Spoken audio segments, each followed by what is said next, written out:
પાઠ્ય 15 ગ્રામ માતા.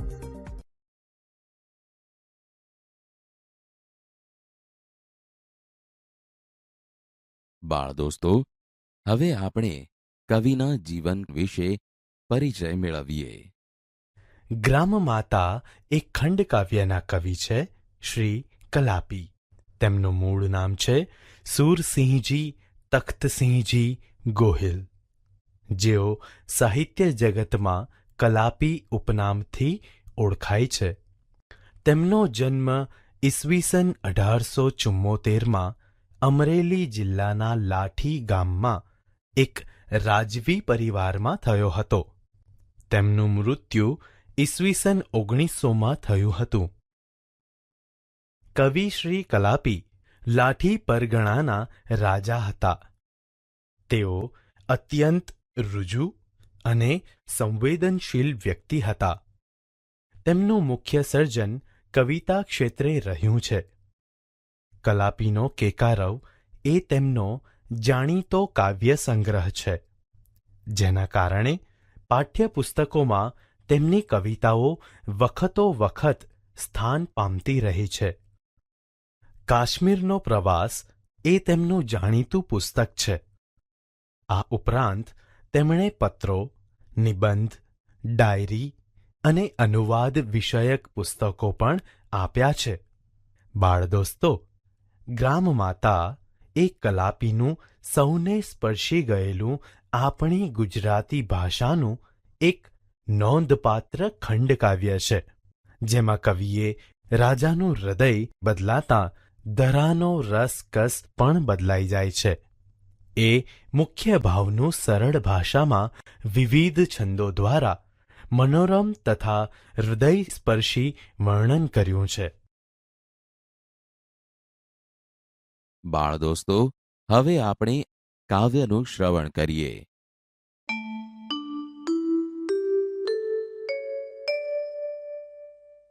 ઉગે છે સુરખી ભરી રવિ મૃદુ,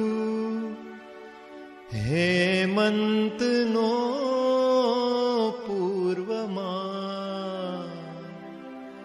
ભૂરું છે નભ સ્વચ્છ સ્વચ્છ દિસતી, એકે નથી વાદળી.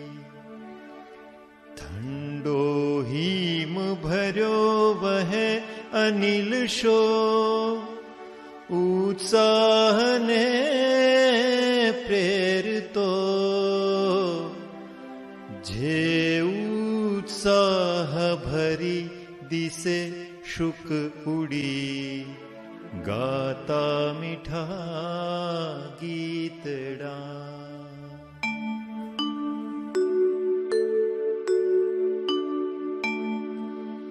મધુર સમય તેવે ખેતરે શેલડીના, રમત કૃષિવલોના બાલ નાના કરે છે.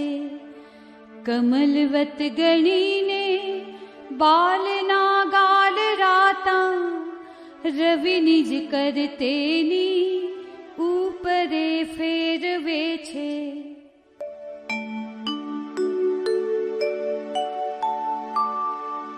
વૃદ્ધ માતા અને તાત તાપે છે સગડી કરી. અહો કેવું સુખી જોડું કરતા એ નિર્મ્યું દિશે. ત્યાં ધૂળ દૂર નજરે ઉડતી પડે છે, ને અશ્વ ઉપર ચડી નર કોઈ આવે.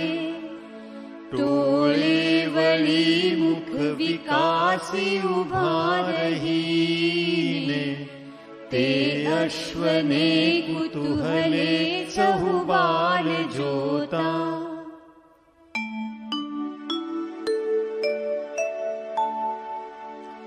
ધીમે ઉઠી શિથિલ કરને નેત્રની પાસ રાખી, વૃદ્ધા માતા નયન નબળા ફેરવીને જુએ છે ને તેનો એ પ્રિય પતિ હજુ શાંત બેસી રહીને જોતા ગાતો સગડી પરનું દેવતા ફેરવે છે.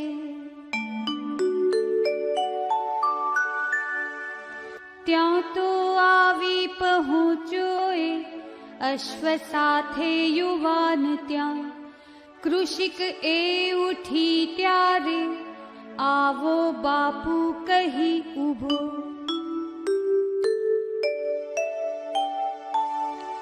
લાગી છે મુझને તૃષા જલઝરી, દે તું મને બોલીને. અશ્વેથી ઉતરી યુવાન ઊભીને ચારે દિશાએ જુએ.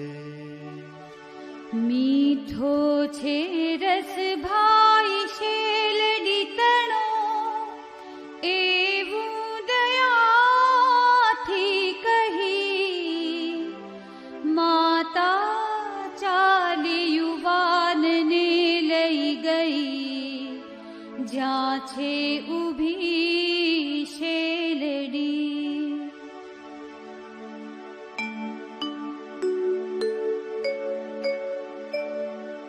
પ્યાલું ઉપાડી ઊભી શેલડી પાસ માતા, છુરી વતી જરીક કાતળી એક કાપી, ત્યાં શેર છૂટી રસની ભરી પાત્ર દેવા.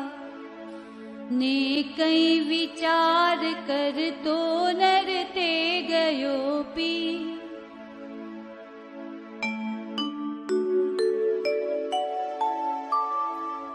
બીજું પ્યાલું ભરી દેને, હજુ છે મુझને તૃષા, કહીને પાત્ર યુવાને માતાના કરમાં ધર્યું.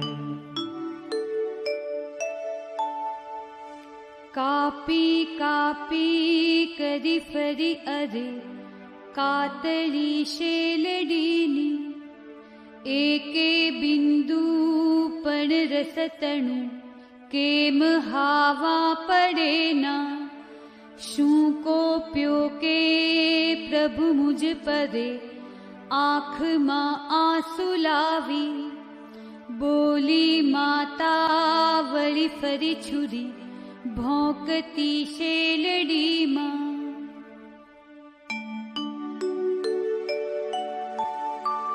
રસહીન ધરા થઈ છે, દયાહીન થયો નૃપ, નહીં તો ના બને આવું.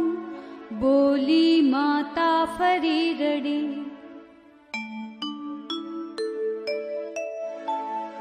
એવું યુવાન સુણતા ચમકી ગયો ને, માતા તણે પગ પડી ઉઠીને કહે છે, એ હું જ છું નૃપ મને કર માફ બાઈ. એ હું જ છું નૃપ મને કર માફ ઈશ. પીતો તો રસ મિષ્ટ હું પ્રભુ અરે, ત્યારે જ ધાર્યું હતું. આ લોકો સહુ દ્રવ્યમાન નકી છે, એવી ધરા છે અહીં. છે જો એ મુझ ભાગ કંઈ નહીં સમો, તે હું વધારું હવે. શા માટે બહુ દ્રવ્ય આધનિકની પાસેથી લેવું નહીં. રસે હવે દે ભરી પાત્ર બાઈ, પ્રભુ કૃપાએ નકીએ ભરાશે. સુખી રહે બાઈ, સુખી રહો સૌ, તમારી તો આશીષ માત્ર માગું. પ્યાલું ઉપાડી ઊભી શેલડી પાસ માતા, છુરીવતી જદી જ કાતળી એક કાપી, ત્યાં શેર છૂટી રસની ભરી પાત્ર દેવા, બહોળો વહે રસ અહો છલકાવી પ્યાલું.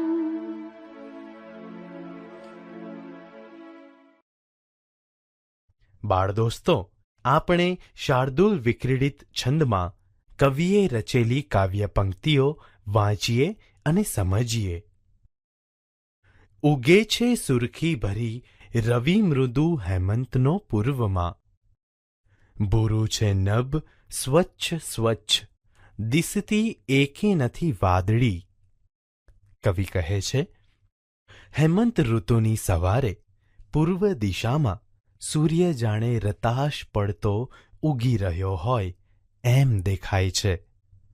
ભૂરા આકાશમાં એક પણ વાદળી દેખાતી નથી, એટલે કે ભૂરું આકાશ જાણે એકદમ સ્વચ્છ દેખાય છે.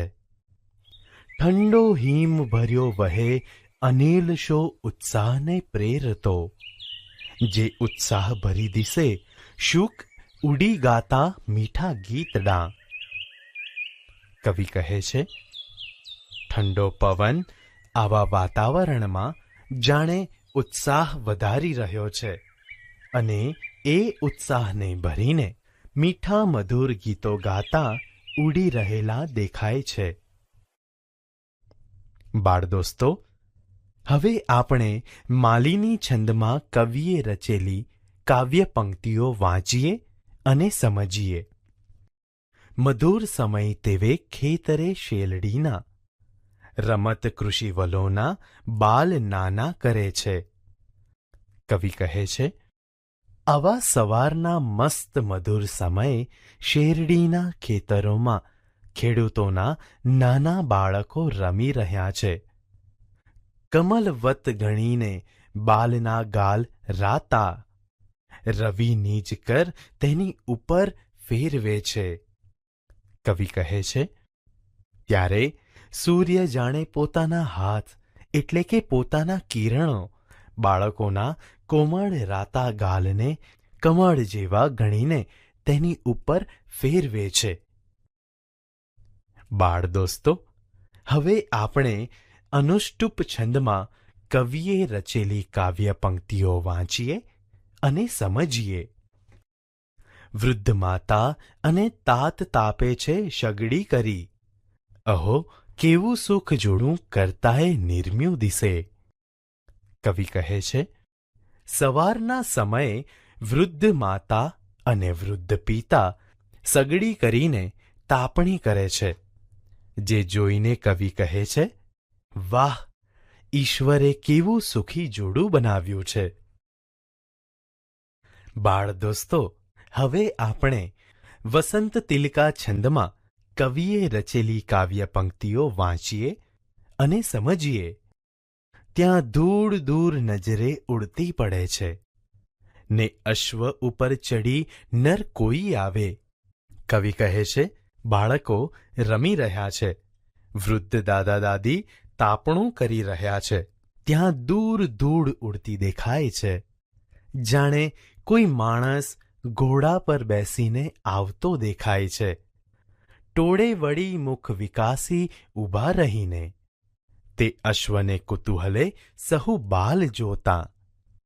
કવિ કહે છે, બધા બાળકો ભેગા થઈને આશ્ચર્યથી તે ઘોડેસવારને જોઈ રહ્યા છે. બાળદોસ્તો, હવે આપણે મંદાક્રાંતા છંદમાં કવિએ રચેલી કાવ્ય પંક્તિઓ વાંચીએ અને સમજીએ. ધીમે ઉઠી શિથિલ કરને નેત્રની પાસ રાખી. વૃદ્ધ માતા નયન નબળા ફેરવીને જુએ છે. કવિ કહે છે, વૃદ્ધાવસ્થાને કારણે અશક્ત થયેલી માતા ધીમેથી ઊભી થઈને પોતાનો નબળો હાથ પોતાની આંખો ઉપર મૂકીને પેલા ઘોડેસવારને જુએ છે. ને તેનો એ પ્રિય પતિ હજુ શાંત બેસી રહીને જોતા ગાતો સગડી પરનો દેવતા ફેરવે છે. કવિ કહે છે, અને એ સ્ત્રીનો પ્રિય પતિ હજુ શાંત બેસી રહ્યો છે ને સગડી પરનો દેવતા આમ તેમ ફેરવી રહ્યો છે. બાળ દોસ્તો, હવે આપણે અનુષ્ટુપ છંદમાં કવિએ રચેલી કાવ્ય પંક્તિઓ વાંચીએ અને સમજીએ. ત્યાં તો આવી પહોંચ્યો એ અશ્વ સાથે યુવાન ત્યાં. કૃષિક એ ઉઠી ત્યારે આવો બાપુ કહી ઊભો. એટલામાં તો તે યુવાન ઘોડા સાથે ત્યાં આવી પહોંચ્યો. વૃદ્ધાને ઊભેલી જોઈ ત્યારે વૃદ્ધ ખેડૂત પણ આવો બાપુ એમ કહી ઊભો થયો. બાળ દોસ્તો, હવે આપણે શાર્દૂલ વિક્રીડિત છંદમાં કવિએ રચેલી કાવ્ય પંક્તિઓ વાંચીએ અને સમજીએ. લાગી છે મુજને તૃષા, જલ જરી દે તું મને બોલીને. અશ્વેથી ઉતરી યુવાન ઊભીને ચારે દિશાએ જુએ. મને તરસ લાગી છે, તમે મને થોડું પાણી આપો. એમ બોલીને યુવાન ઘોડેથી નીચે ઉતરે છે ને ખેતરમાં ચારે બાજુએ જુએ છે. મીઠો છે રસભાઈ શેલડી તણો એવું દયાથી કહી. માતા ચાલી યુવાનને લઈ ગઈ જ્યાં છે ઊભી શેલડી. ત્યારે શેરડીનો રસ મીઠો છે ભાઈ એવું દયાથી કહીને વૃદ્ધ માતા યુવાનને જ્યાં ઊભી શેરડી છે ત્યાં લઈ ગઈ. બાળ દોસ્તો, હવે આપણે વસંત તિલકા છંદમાં કવિએ રચેલી કાવ્ય પંક્તિઓ વાંચીએ અને સમજીએ. પ્યાલું ઉપાડી ઊભી શેલડી પાસ માતા, છુરીવતી જરીક કાતડી એક કાપી. ત્યાં શેર છૂટી રસની ભરી પાત્ર દેવા, ને કંઈ વિચાર કરતો નર તે ગયો પી. વૃદ્ધ માતા પ્યાલું ઉપાડી શેરડી પાસે ઊભી રહી અને છરી વડે શેરડીની જરીક એવી એક કાતડી કાપી.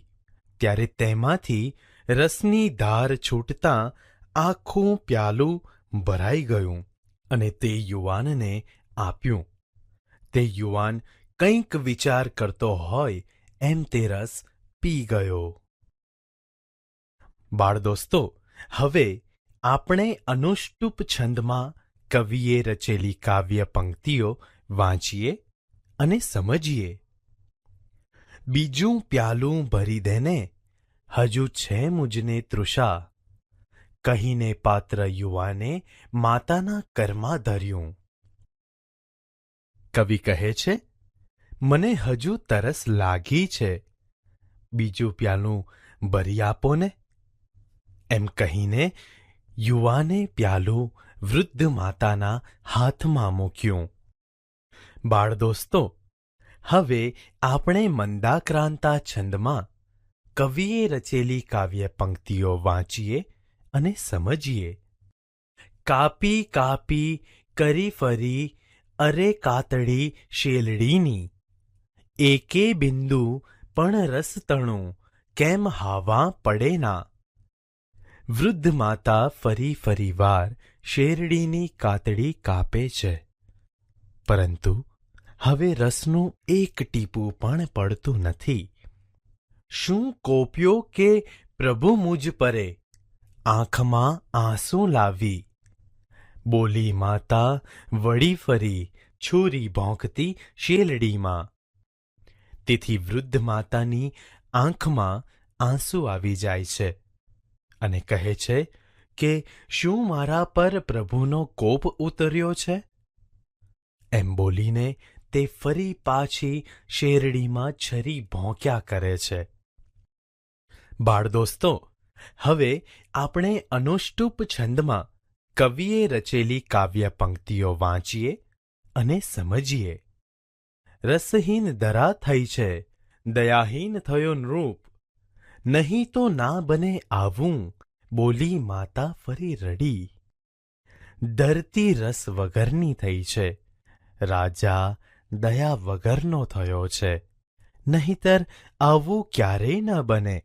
એમ બોલી માતા ફરી પાછી દુઃખી થઈને રડી પડી. બાળદોસ્તો, હવે આપણે વસંત તિલકા છંદમાં કવિએ રચેલી કાવ્ય પંક્તિઓ વાંચીએ અને સમજીએ. એવું યુવાન સુણતા ચમકી ગયો ને! માતા તણે પગ પડી ઉઠીને કહે છે, એ હું જ છું નૃપ, મને કર માફ બાઈ. એ હું જ છું નૃપ, મને કર માફ ઈશ. માતાના એવા શબ્દો સાંભળતા જ યુવાન ચમકી જાય છે. તે તરત જ માતાના પગમાં પડે છે અને પછી ઊભા થઈને કહે છે, હે મા, એ રાજા હું જ છું, મને માફ કરો. હે ઈશ્વર, એ રાજા હું જ છું, મને માફ કરો. બાળદોસ્તો, હવે આપણે શાર્દુલ વિક્રીડિત છંદમાં કવિએ રચેલી કાવ્ય પંક્તિઓ વાંચીએ અને સમજીએ. પીતો તો રસ મિષ્ટ હું, પ્રભુ અરે ત્યારે જ ધાર્યું હતું. આ લોકો સહુ દ્રવ્યમાન નક્કી છે, એવી ધરા છે અહીં. છે જોએ મુજ ભાગ કંઈ, નહીં સમો તે હું વધારું હવે. શા માટે બહુ દ્રવ્ય આ ધનિકની પાસેથી લેવું નહીં? યુવાન કહે છે, અરે પ્રભુ, હું જ્યારે સ્વાદિષ્ટ રસ પીતો હતો ત્યારે જ મનમાં ધાર્યું હતું કે આ સર્વ લોકો નક્કી જ ખૂબ ધનવાન છે, કેમ કે અહીંની ધરતી કંઈક આવી જ છે. તો પણ મને તેમની ઉપજમાંથી કંઈક નજીવો જ ભાગ મળે છે. તો હું હવે મારો કરવેરો વધારી દઉં. આ ધનવાન ખેડૂતો પાસેથી શા માટે વધારે કરવેરો ન વસૂલ કરું? બાળદોસ્તો, હવે આપણે ઉપેન્દ્ર વજ્રા છંદમાં કવિએ રચેલી કાવ્ય પંક્તિઓ વાંચીએ અને સમજીએ. રસે હવે દે ભરી પાત્રબાઈ, પ્રભુ કૃપાએ નકીએ ભરાશે. યુવાન વૃદ્ધ માતાને કહે છે, માં, હવે રસથી આ પાત્ર ભરી દે. પ્રભુ કૃપાથી એ નક્કી જ ભરાઈ જશે. સુખી રહે બાઈ, સુખી રહો સૌ, તમારી તો આશીષ માત્ર માગું. માં, તમે સુખી રહો, તમે સહુ સુખી રહો. હું તો હવે માત્ર તમારા આશીર્વાદ જ માગું છું. બાળદોસ્તો, હવે આપણે વસંત તિલકા છંદમાં કવિએ રચેલી આ કાવ્ય પંક્તિઓ વાંચીએ અને સમજીએ. પ્યાલું ઉપાડી ઊભી શેલડી પાસ માતા, છુરી વતી જરી જ કાતડી એક કાપી. વૃદ્ધ માતાએ ફરીવાર પ્યાલું ઉપાડી શેરડી પાસે ઊભી રહી અને છરી વડે ફરીથી શેરડીની જરીક એવી એક કાતડી કાપી. ત્યાં શેર છૂટી રસની ભરી પાત્ર દેવા, બહોળો વહે રસ, અહો છલકાવી પ્યાલું.